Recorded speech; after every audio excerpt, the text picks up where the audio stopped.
Good evening, everyone, and welcome to another edition of the Shankly podcast. I'm your host, Kieran, this evening, and a bit lonely this evening. I'm just joined by just Taran this week. Just the two up top this week, mate. I know we could have done with that today. It might have helped us get the goals that we needed, but oh well. I'm sure it'll be a good one anyway. Aye, that's what will be our main topic this evening, everyone. Liverpool's first defeat of the season. Taking a while to long run stretching back to last season, 25 games, but sadly we went 3-2 down to West Ham today. So plenty to talk about from that. We're gonna touch on the week as well. Obviously, qualification from the Champions League after 4 games is fantastic. And then we're going to, at the end, round it up with where do we think we are, at this stage of the season? What sort of progress have we made? But Talon, obviously, only one place to start, mate.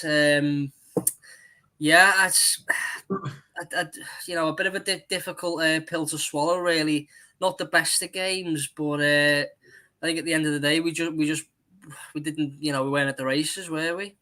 No, I think the past 2 weeks, maybe you could say we've seen the good, the bad, and the ugly in Liverpool. To be honest with you, I think the Brighton game was worrying in terms of the fact that we'd seen quite a few times this season. We'd been ruthless in the first 20, 30 minutes or in the first half, as was the case in the Brighton game, and then we just let it slip away and don't have enough in us to get us over the line. I think it's quite disappointing. Then when you consider what's happened today, I know we started off quite slow. I think we've said about the first goal was a lot of people are saying that it was soft or that you could say that it was a foul on Alisson, but at the end of the day you've got to deal with that.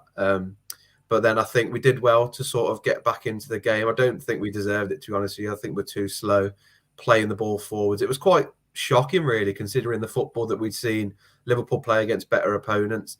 Like Man United, the way that they play the ball forward, progressed it forward, quick passing, 1-2s, and it just seemed like we'd gone back and seen Liverpool from last season or the season before when it came to breaking down teams. Not to take anything away from West Ham, because I think their game plan was incredible from the get-go. They knew their strength and they played to them.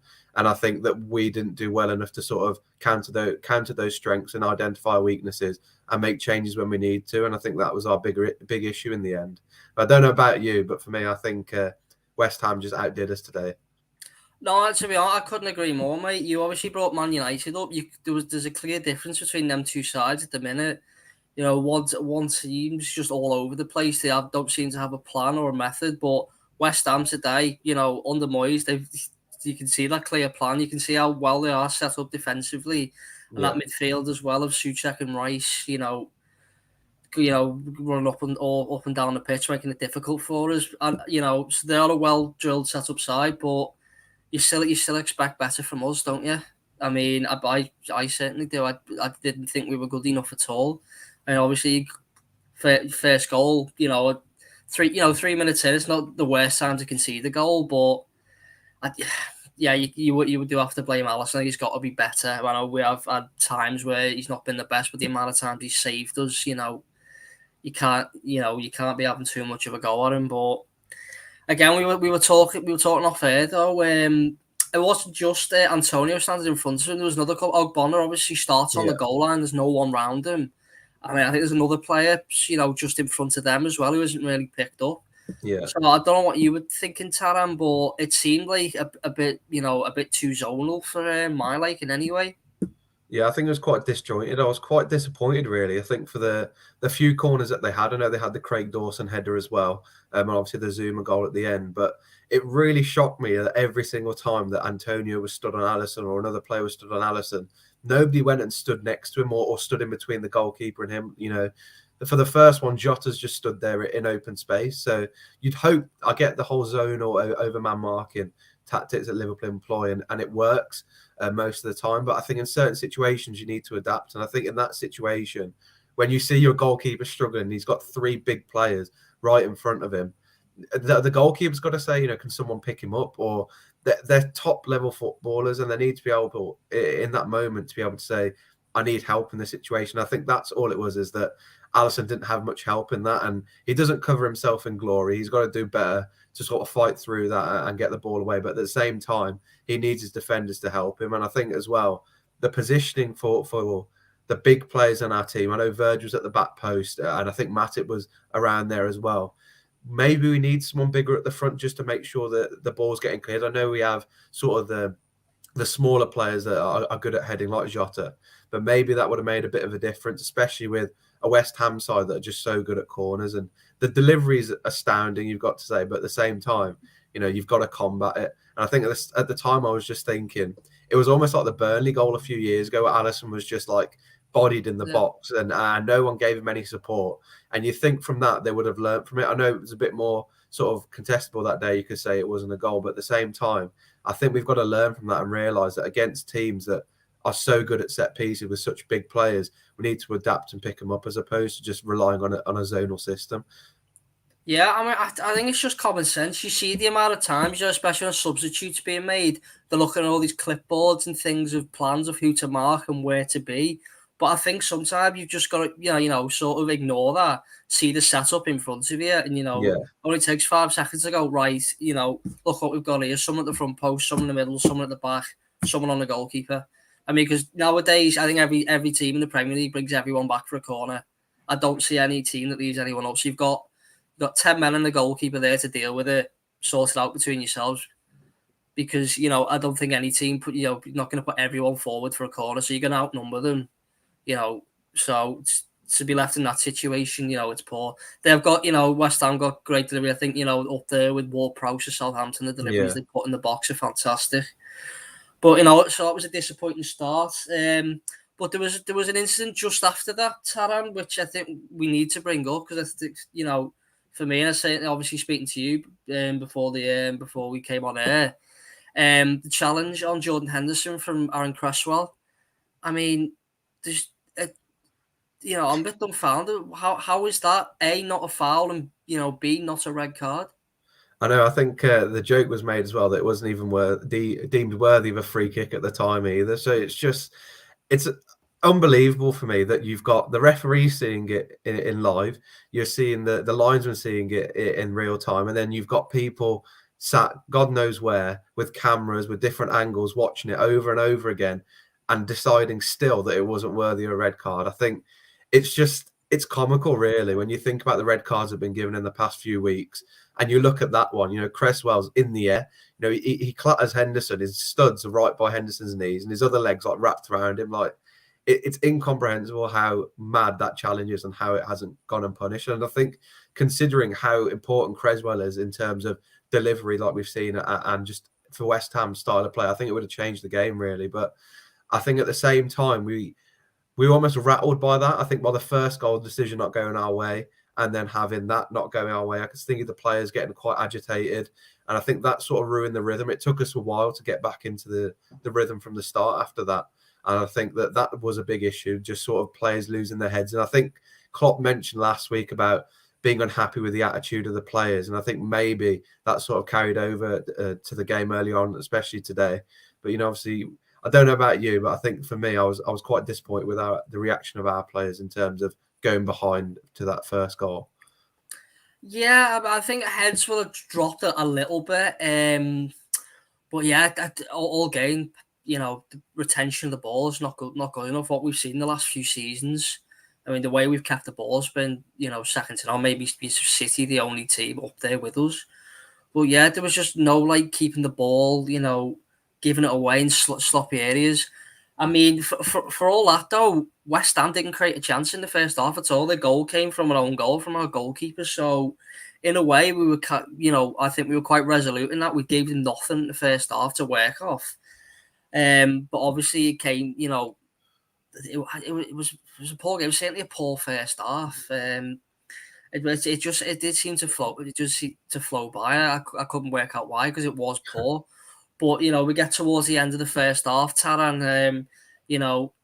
Game's just drifting. Not much is happening. We get a free kick on the edge of the box. I know we've had a few this season. And when we got it, I wasn't really filled, with much hope. I know how good Trent is, but the way we've been hitting them this season's not been great. But what a wonderful little routine. It might not seem much to people, but that shift of a yard, that's just made all the difference, hasn't it?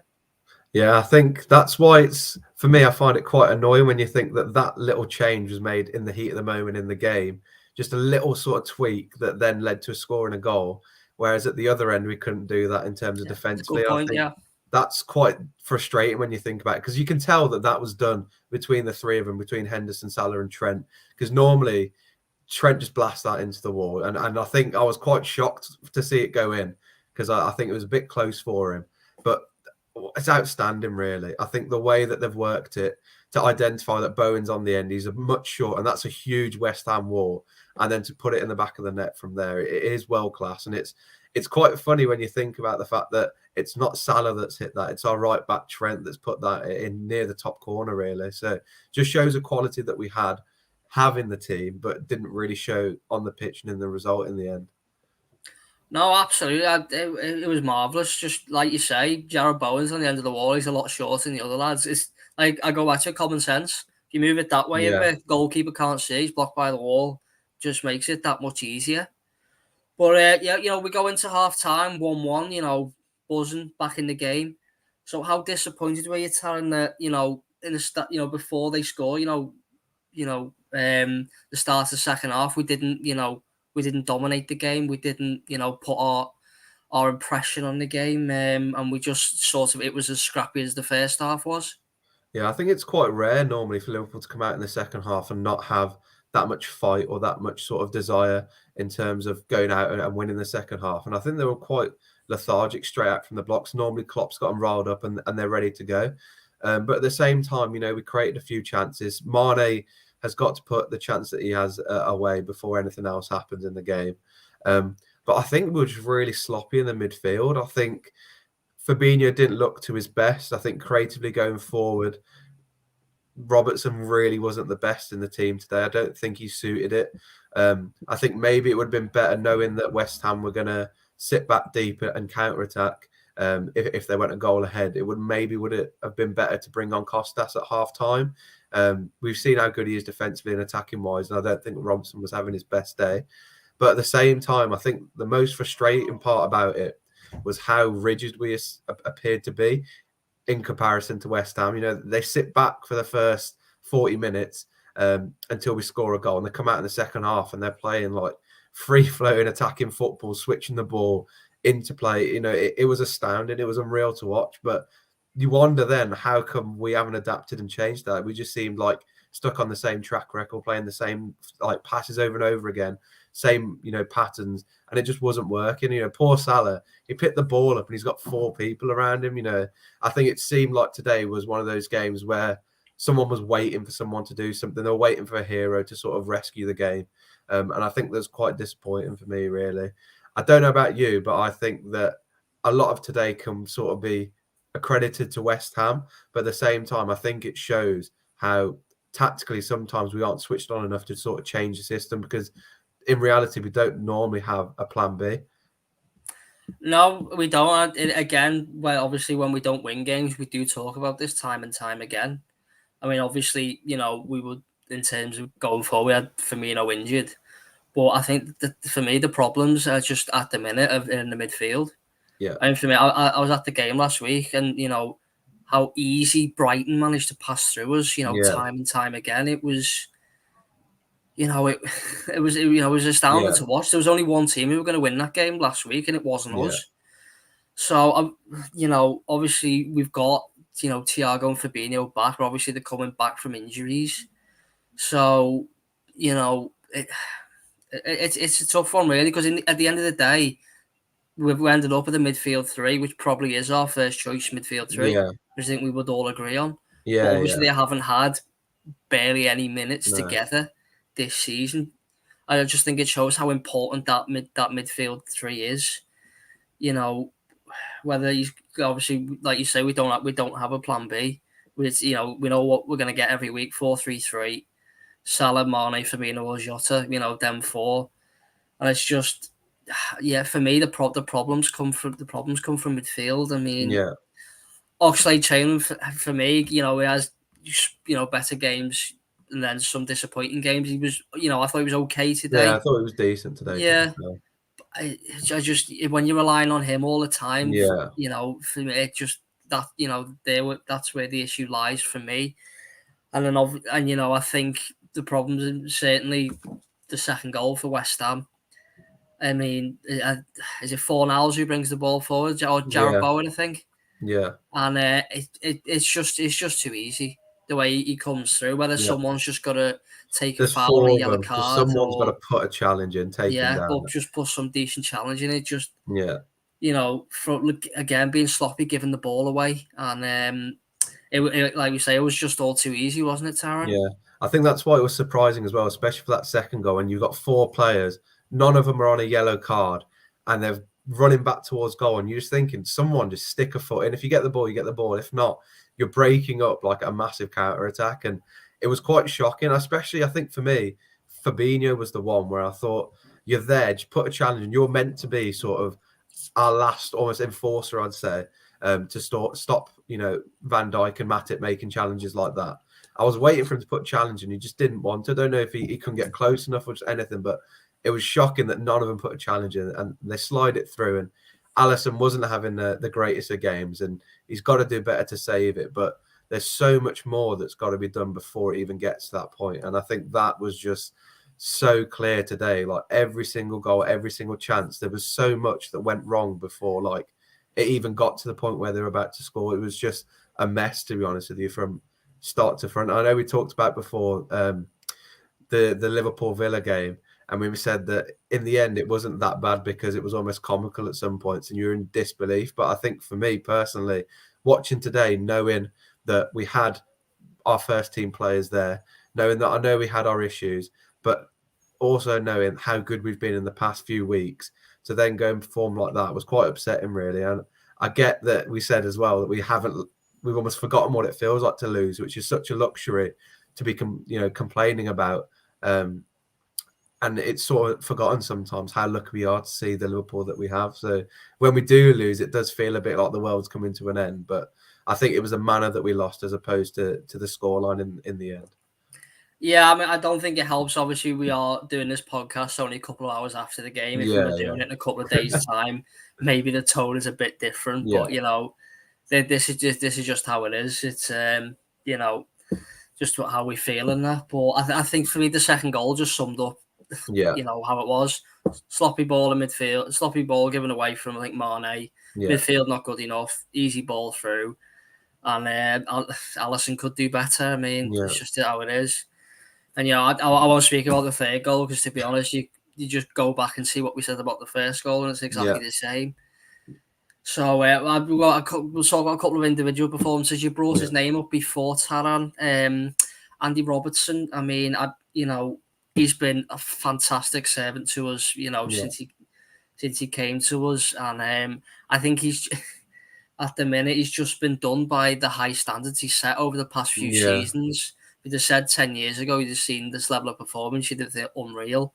But for me, I just think, he's struggled a little bit this season. And I want to pick up on a point again you made before the podcast, which I think is a very good one. His mistakes are highlighted more by the fact we've got, a fullback there, in Kostas Tsimikas, that is there, ready to go.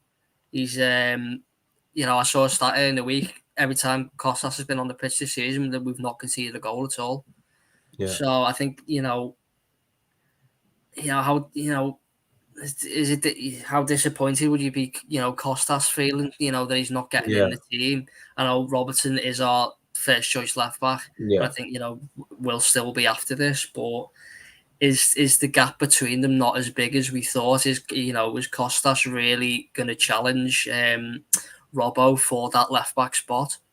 I know. I think as well, when you think back to how Robertson came into the team, and you look at first, we thought there wasn't that much of a disparity between him and Moreno.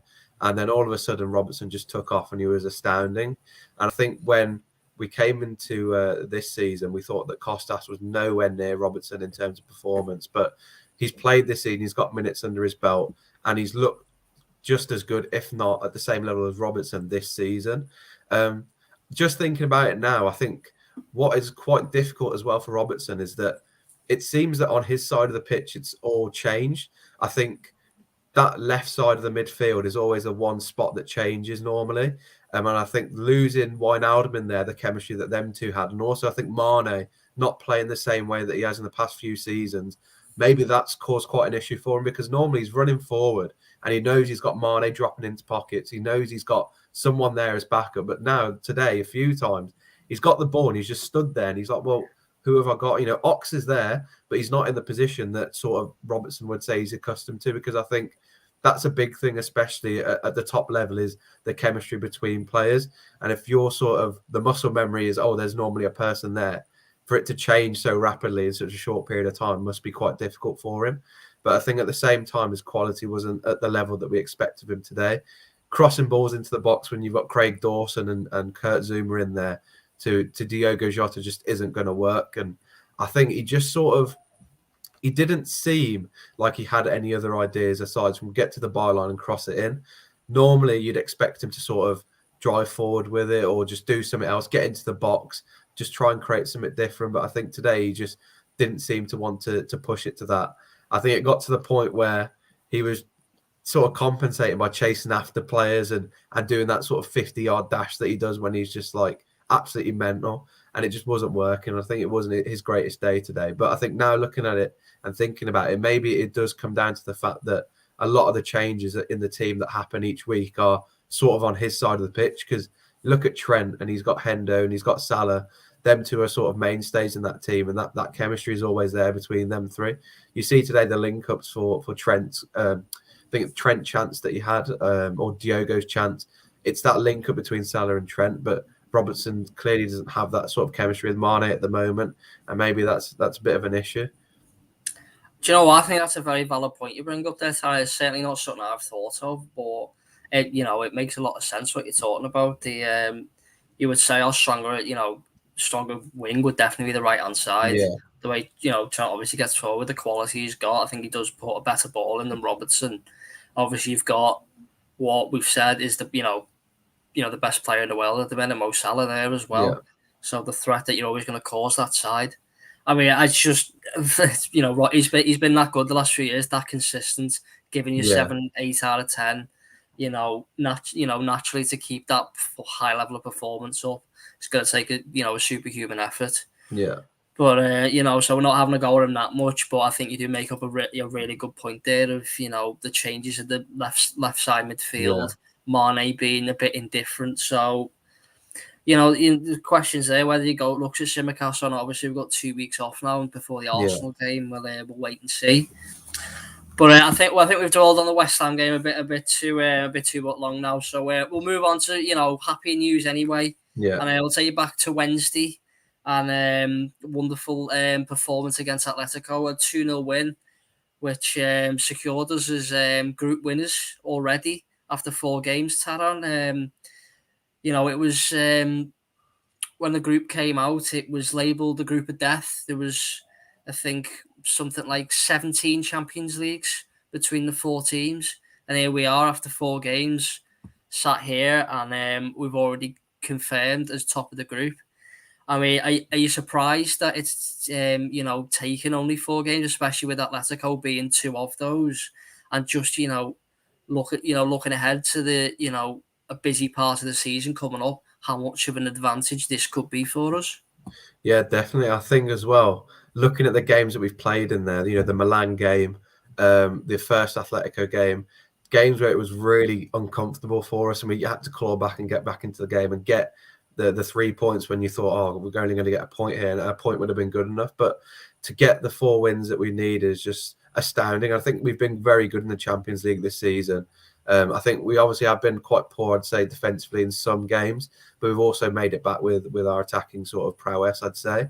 I think maybe that is an advantage when you think about the other teams in the Champions League are contenders at the top of the table, aside from West Ham in the Europa League. But at the same time, us going into Christmas and into like the busy period of the year where it's the winter fixtures, knowing that we have qualified for the Champions League means that we could probably rest quite a few players at midweek, and that may help quite a bit in the games where we need an extra bit of leg, I'd say, in the play, or energy in the players' leg, shall I say, when you've got teams around us that need to play their full strength team, because the likes of Chelsea have got Juventus, or Man City have got PSG, and United have still got Villarreal to play as well. So when you think about that, it is a really good thing for Liverpool.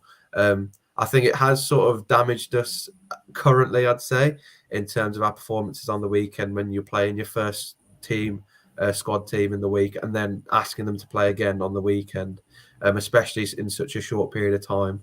I think that sort of discouraged the players a bit in terms of their performances, I'd say.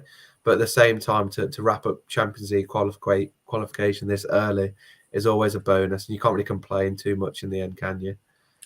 No, absolutely not, mate. I mean, usually we get it done match day 6 or Yeah, later on, especially with playing Atletico twice. I thought, we just get one win out of it, and just try and make sure that we keep ourselves in the group going into the last 2 games. But no, to exceed expectations like that, I mean, it is terrific. Has it come at a cost? Maybe, like you say, we have dropped quite a few, yeah, quite a few points lately. I mean, but that's the position we're in. That's the nature of it. We need, we know at the start of the season we're gonna have 6 group games minimum. We should have a squad to reflect that, and obviously we do have injuries, and last season it was centre back, this season it's centre midfield, and yeah, so whether we have that depth or not to see us through, it looks like we're struggling at the minute, but we have we've got 2 games where essentially we can play whoever. I mean, it'd be good to keep the momentum up. yeah. Obviously in these games, because what sort of teams you see for the remaining 2 games, Taran? I mean, I don't think you can just put an entire No, like no. Carabao Cup team out. You've got to sort of mix and match, haven't you? Yeah, I think the big worry for me now I think about it is I don't want any of the front three in those 2 games that we have left. I think I look back to the was it the Michelin game Yeah. last season or season before, and you think last few minutes and Diogo goes down, he's out for quite a big chunk of the season. There was no need for him to play in that game, and I think that will be a big concern of mine, especially knowing that maybe the African players won't be here later on in the season as well. Hopefully we can sort of allow the fringe players to play. It'd be nice to see quite a few of the youngsters play in the Champions League as well. Kai Gordon would be nice to see. Um, Tyler Morton maybe in the midfield. He was quite good the other night in the Carabao Cup. So I think it'd be quite interesting to see the players that we play. But at the same time, like you said, you don't want that massive drop off in quality. But I think in terms of the Champions League and the opponents that we're going to come up against, from the players that we have available and fit at the time, hopefully, the likes of the Ox, Kanate, Gomez, Simicas, Nico Williams, Kelleher, all these players that are fringe players, I'd say. I think they have more than enough quality to get us through these last 2 games and probably get the 2 results that we need just to add to the points that we've got already. I'm quite interested, though, to sort of ask you how we performed and how, from your perspective on the night, we performed, because playing against Atletico, we know how difficult it is for us. So yeah, I just want to know, what did you think of how we performed on the night? To be honest, I honestly thought we were superb. I Yeah, mean, red card aside, when it was 11v11, we were dominant anyway. There was never any threat of Atletico, charging our goal. It was one of Alisson's more quietest evenings, in a Liverpool shirt. I thought we were fantastic. Came out the blocks really well. Again, 2-0 up inside 20-25 minutes. And, I think back to the away game, I thought, oh, what are we doing yeah, here? We've seen this before. Milan coming yeah, back, going in front. But no, obviously the red card kills the game. It was it was quite funny. I think that I was inside the ground could see what was happening. But I believe when I came on, the people, the lads I live with watching the telly, they were showing a replay at the time when the red card was shown. The people didn't have a clue what was going on. So, but I was actually good to see a referee with a bit of backbone, because it yeah, wasn't it wasn't just Atletico. We know you know what they do, crowd referees. We were crowd referees at times. yeah, Marnie got booked. I'm glad he got brought, but he could have been brought off after half an hour instead of half time, yeah, instead of running that risk of being sent off. But in terms of the game, I mean, obviously champions of Spain made them look like a team that finished 4th, 5th, 6th last season. I don't know if that's yeah. in because the Premier League's at a much higher standard, which I do think it is. Yeah, I mean, you just look at La Liga at the minute. You've got Sociedad at the top at the minute, so yeah, there's definitely a drop off. But you can only play who's in front of you, and yeah. you know, champions of Spain is still high quality team. Just one thing to pick up from that. What side were you on, Taran? Mr. Luis Suarez. When he obviously seeing him back at Anfield. Obviously, when he came off, were you applauding him off, or were you one that were on the booing side? See, I think it's quite an issue. I think for the fan base, and it's split everyone because we know what he did for us, and I've never seen a player like him play in the Premier League, and I'd just say in football, in general, he was astounding, and the things that he did for our club. I think he aside from Gerrard and Torres, he was one of the players that really made us dream, I'd say, and he sort of held that belief. And he stayed when he wanted to go, and he did his bit for us. But at the same time, I think that first leg of the Barcelona game, I think it was just that Barcelona tie, to be honest, with that semi-final. I think that ruined him for us. I think celebrating that goal and then the way he was acting, play acting, I'd say, winding up Robertson, injuring Robertson as well. I think that hurt quite a lot of the fan base, considering how much they'd stood by him and supported him and loved him. So I think it depends really how much your alliances are sort of stayed with or have stayed with him, because he was amazing for our club. But at the same time, he's left. He's been successful elsewhere, and I think that night in that Champions League, maybe you could say that the fact that we went on to win it after that game could sort of say, all right, okay, fine, we'll sore losers, fine, that's fine, doesn't matter now, we'll move. But I think that at the end of the day, our motto always is, you'll never walk alone. And I think it is only right that players that have played for our club should be celebrated, especially seeing how we treated Lallana the other week, to then see someone like Suarez, knowing what he did for the club and how he performed. I think it was quite upsetting in the end, as much as he'd sort of wound everyone up, that fans felt the need to boo him. I don't know about you, but I think we should always clap players that have played for our club. Yeah, I mean, I was in the standing up and applauding camp. He was. Yeah. He's only second to Salah at the minute from quality I've seen. Unbelievable. I know. Obviously, he's he left us, but he's obviously gone over there. He's won Spanish leagues, Champions Leagues, and all kinds. It's not exactly he's been unsuccessful over there. That's the way he plays the game. It doesn't matter who he's playing against. He's just that type of player, which I don't mind a player, someone like that. He's just professional, doing what he can to make sure his team wins. So, I do forgive and forget what he did to Robbo in the Barca game. Might have a different opinion if we didn't turn it round, as you say, but no, certainly I was standing up and applaud because he was just genius. Yeah, I mean, Norwich are back in the Premier League. He's just glad he's still not there. And then we'll move on, Taran, anyway. Just a couple of quick things anyway. One, away from Liverpool at the minute, there seems to be, certainly this weekend, the managerial merry-go-round has picked up a lot of pace this weekend. We've seen, Norwich get the first win, of the season. You think, fantastic, good for them. And then an hour later, they've lost their manager, Daniel Farke. And, you turn on the telly today, getting ready for Super Sunday, and Dean Smith's left Aston Villa. They only won at Old Trafford a couple of weeks ago. Well, they've had 5 straight losses since then, and he's gone. And, I mean, you've got a couple of, Newcastle, mid-changing manager. How long's Solskjaer staying at United? Who knows? Yeah. So, you got the goings on at Watford. So, does it surprise you? That was only but not even a third of the way into the season. And I think this is 5 clubs who've changed their managers. Do you think, it's just the way modern football is, people who press the panic button, at this stage already? I think it's partly that sort of knee-jerk reaction. We know how difficult it is in the Premier League. I think the problem is as well is how different it is financially from the Premier League to the Championship, and how big of a difference one spot up or one spot down makes financially, as well as sort of for a club as well. I think that's a big impact in terms of managers coming and going, because it is a business where results matter, and it's quite rare to see managers stick around. I think there was cases and points in the Liverpool reign for Klopp where fans were saying, "Why is he still here?" And it's unbelievable to think about it. But at Yeah, the same time, when you look at the results, you could say, "Well, why is he still here?" At times in his career, obviously, thankfully, he is still here and he's done absolute wonders with the club.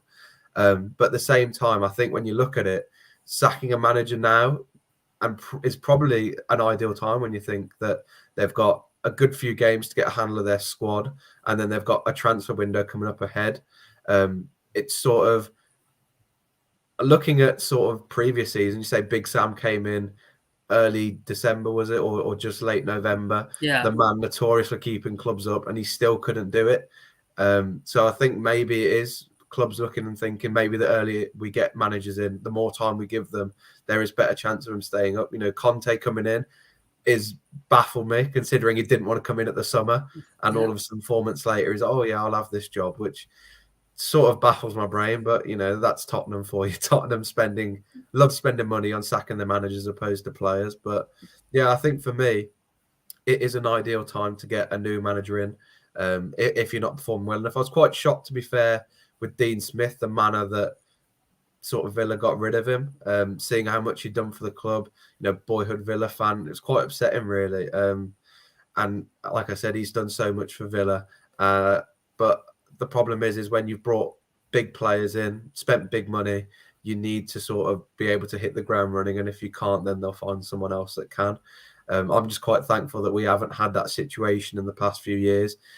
God knows what will happen after Klopp goes, No. but thankful that in this era, after what we saw before Klopp as well, that we haven't sort of adopted that approach that a lot of clubs around us have.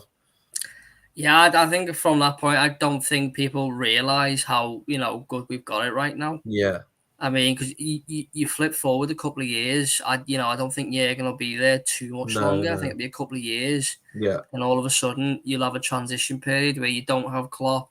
yeah. Salah will, Big players will leave. yeah, Salah will either be left or, getting past his prime. You won't have the front three. Henderson won't be there. Van Dijk will certainly be getting on. So, you actually probably have to look at it in perspective at the minute of, how good we've actually got it. I know we've got Yeah, beat today. People are down, but I mean, it's our first loss in 25 games. I mean, yeah, you put in perspective where we're going to be in a few years. I'm not going to put a downbeat on it. Hopefully, we get the right man in, but there will be that transition period where we'll have yeah, to, stick through. There might be a bad run of results that we just got to sit through. So we'll wait and see it. I think it is the norm for teams to sack managers. I mean, like you said, yeah, the Conte ones that baffled me. I don't. Spurs won a trophy or they won attacking football. yeah, They won attacking football. The last three managers they brought in were Mourinho, Nuno, and Conte. Three of the most defensive managers I think I've ever seen. So I don't get what they want. They played Everton today, and I believe they didn't have a shot on target. So to me that just says it all. But anyway, just one last thing before we sign off. Anyway, obviously with another it feels like it's an international break every 2 weeks. It's just it does me head in. I mean, I thought it's probably come at the right time after yeah, getting beat today, but just to finish off, it is the last international break, before the busy Christmas period. So just a progress update. We've sort of done these every international break, Taran. Obviously, this one comes after our first loss this season. So where are we right now? We've had probably between the last international break and this one, probably the worst run of results we've had this season. yeah. So where do you think we're set up? Are we still only 4 points off top? Is your glass still half full, Taran, or is it half empty? The fact we've lost today, got beat by Brighton, where do you stand, mate? Half full or half empty? No, I think definitely in terms of, I think we'll always be up there. I think the problem is we can't let the points gap grow. We saw how difficult it was a few seasons ago when you let that point gap grow and you have to fight it back and you have to sort of let it be outside of your hands. And that's the most difficult thing as a fan, where you're just begging for teams around you to drop points. I think now it was a good time to lose. If there's ever a good time to lose, it's a good time to lose. 2 weeks away to sort of regroup. Players' injuries, let them get rested and bring them back again. I just think that we need to. I think we just need a refresh. I think that is the big thing. I think it's been a long stretch of time, intensive period, Champions League, Cup games, Premier League games as well. I think we were on an emotional high after the United game. I think after the City game as well, you could say. I know it felt like we sort of should have won the game, or we didn't get enough out of the game. But at the same time, we have been on an emotional high. And I think maybe we needed this to sort of ground us. Normally, when we lose a game, we sort of go again almost. I know last season it wasn't like that, where it was just a constant stream of losing games. But hopefully this sort of grounds us again and we build again from it, because all good things do come to an end. But it doesn't mean that you can't go on to better ones in the end. So hopefully after this international break, big players come back, get back to fitness, get back in the rhythm of things. It'd be nice to sort of see Fabinho and Thiago just get back to their best. I don't think they were at their best today. Robertson, I know obviously going away on internationals won't be great, but at the same time, if players can sort of go again, recharge, that'd be much better for us going into the busy winter period. And I think now the big thing for me is looking ahead to January. Are we going to sign somebody? Are we going to make moves in the transfer market? Because I think looking at this start of the season, I know it hasn't been an awful start, but looking at the teams around us, we need to match them in terms of the depth that they've got, their sort of plan B that they've got as well. And we need to keep pacing them. Otherwise, I think it will be looking quite a drift from the top when you look at Chelsea, how they play City as well coming into form. So I think, yeah, we've got to sort of go again after this international break. And like I said, I think it's come at a good time, like you mentioned as well. Yeah, for me, it's half full. I mean, yeah, until before today, we hadn't lost a game in any competition. It was, it's yeah. unreal. So the fact, we're getting beat today, but we're still 4 points off. I know we're fourth, but we're only 4 points off top. League still just about settling down at this point. We've qualified in the Champions League after 4 games. We got through to the League Cup quarter final. I mean, so in terms of silverware, we're still very much in the hunt there. We've had no issues whatsoever. But it is an important part of the season. I think this is sort of like, there's a couple of phases coming up. I think this first one after the international break, there's a lot of fixtures coming up. Yeah. I mean, obviously we can rotate in the Champions League, which we've already mentioned is a big advantage. Yeah. But look at our end of November, December fixtures. Yeah. There's loads of them, and there's some very tough fixtures as well. Yeah. Certainly around. I know we've got the derby coming up. And certainly around Christmas, where we play Leeds Boxing Day, Leicester 2 days later, and Chelsea on New Year's Day. Yeah. I mean, before obviously the lads go off for AFCON, I think that's a massive 3 games. Yeah. Looking, a bit ahead into the future. And then I think the second phase is obviously the transfer market. Yeah. I think for us, this could be one of what hopefully I would say one of our busiest January windows in a while. And it needs to be. It has to. There's certainly the 2-3 areas that I can name that we need. I think first and foremost, I think sentiment has to come in. Yeah. In that area, but like you say, no Salah, no Mane. Where are the goals going to come from? Yeah. What's the plan? Are we going to? I don't think we can rely on Jota and Firmino, to keep fit. And then what system do you play? Do you go 4-3-3 or do you rip it up and go 4-4-2 or something? Mm.